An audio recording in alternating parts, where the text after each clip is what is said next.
Hey everyone, Adrian here. Today we're going to be doing a video on how to swap out the sticks on your DualShock 4 controller with Xbox One sticks. Personally, I'm not a big fan of the PS4's thumbsticks, and the rubber starts wearing off really fast. So this is a new controller here that I'm going to go ahead and swap the sticks on for some Xbox One sticks that I got online. These are from eMods. They're a vendor on Amazon or eBay. I went with these sticks in particular because they have the rubberized top, which they feel almost identical to the OEM Xbox One sticks, and they just overall feel a whole hell of a lot better than the DualShock 4. So let's go ahead and crack this on open. We're going to take it apart, show you how to disassemble it, and attach the new sticks. So on the DualShock 4, there's 4 screws that you do have to take off. There's one there, there, there, and there. And they're all simple Phillips head screws.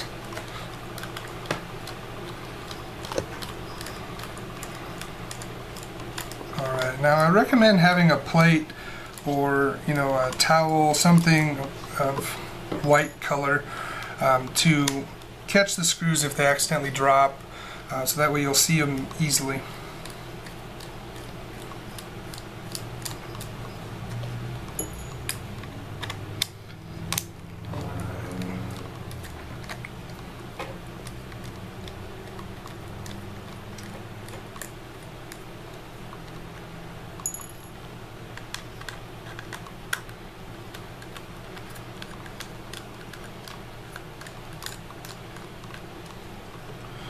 Alright, and now we're going to go ahead and crack the DualShock 4 open. So to do that, you're just going to kind of grab the plastic there and then pull apart at the seam. And now, the first time you do this, you are going to have to use a little bit of force to get it off. But that's normal. Don't feel like you're going to break the controller. Well, if it does feel like you're going to break it, that's normal. Just don't actually break it. So when you're pulling it apart, you're going to hear some cracks, and that's the little connectors holding it together.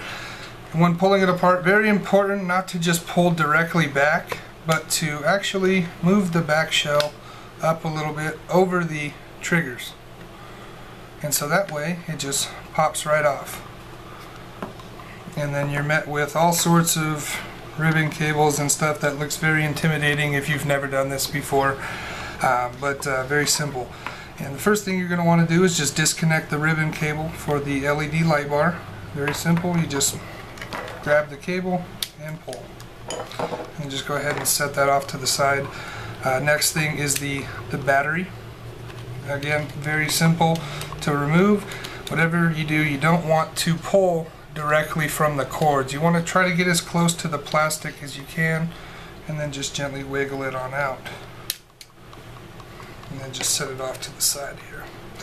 Another important thing in the dismemberment of the DualShock 4 is that this right here is the reset button. It is very easy to lose the reset button. It fits right in there. It's a little rubberized piece, but it comes right out. And just go ahead and set it off to the side. Oftentimes it'll fall out on its own. And then there's one more screw right here to go ahead and take out to get the final piece out of the front side of the shell.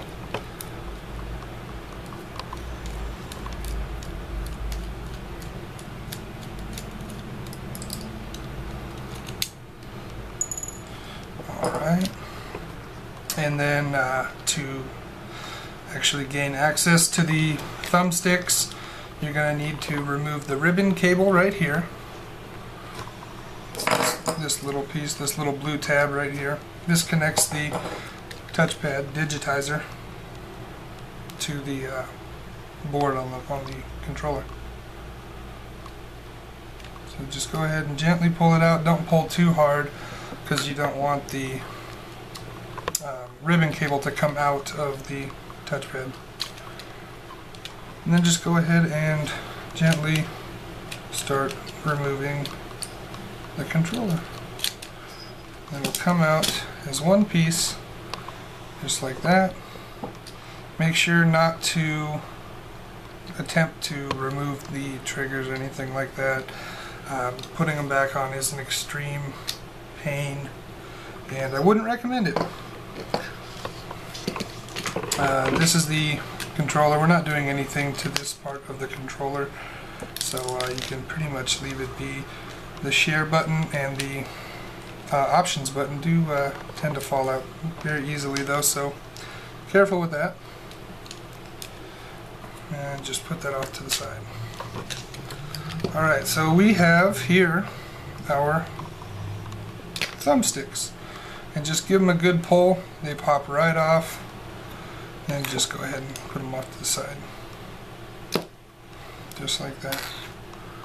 And then what we're going to do next, just take our Xbox One sticks, and on the back you can see how they have slotted grooves, and they're tailored to actually fit in a specific way. So then just go ahead and line it up. And you'll know when you have it lined up because you can actually firmly press them in.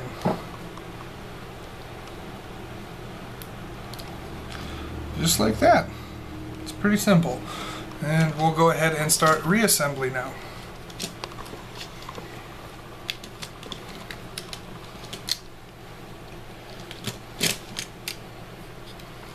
Okay. Get those pieces all back in there. And then what we're going to want to do next is just go ahead and reattach that screw. Sorry, my gigantic hands are covering up the screw. You can't really see it.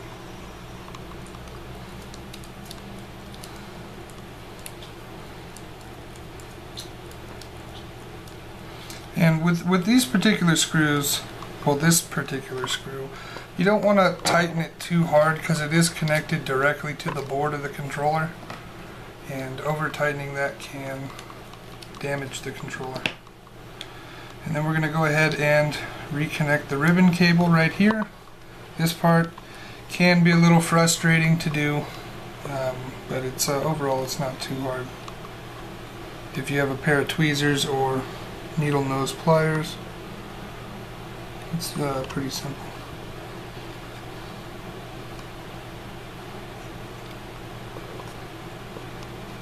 Yep, and there we go.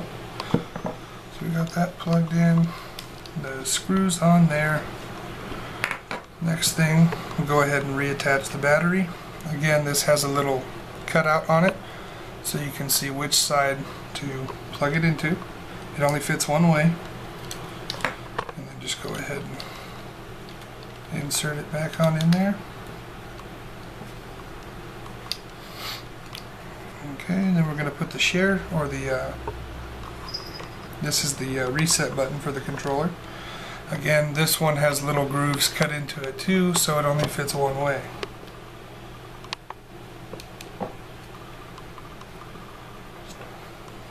Alright, last thing here to do with the controller open is just reattach the back side of the panel and reattach the LED ribbon. Now you're going to want the metallic strip facing in towards the battery. Again, very simple to plug in. You just, and it's done. Simple, simple, simple. Not like the DualShock 3, which was a nightmare to take apart and do anything to. Okay, so then reattaching the shell, you just hook it over the R2 and L2 button again, just like when you were taking it off, and start snapping stuff together. We'll go ahead and screw it all back together.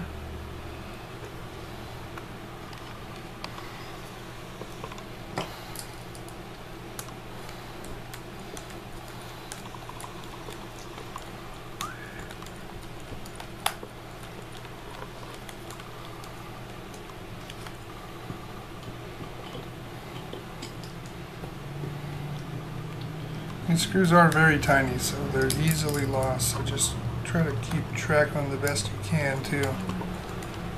That's why I always recommend doing the plate. Well, we can see the controller's working because the light just turned on. I accidentally hit the PlayStation button.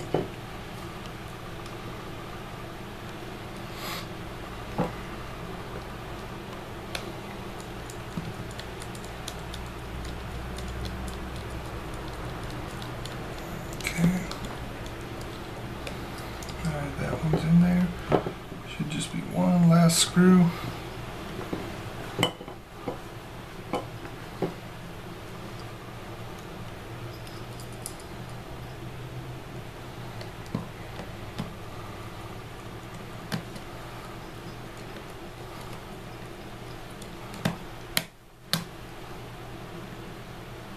Make it nice and tight. Alright, and you're all done. You've got the Xbox One sticks on there now. These are, again, these are the ones from eMods. You can find them on Amazon or eBay. Nice rubberized tops so that you can, your fingers aren't slipping off of it. The thing that about these sticks compared to the actual DualShock 4 sticks is that these ones are slightly taller. I'm not sure if that really matters to you or not, but they do offer better grip. So overall, they're slightly taller, offer more grip. I prefer the grip over the height, so it works out better for me. I'm going to go enjoy my new controller now. Thanks for watching.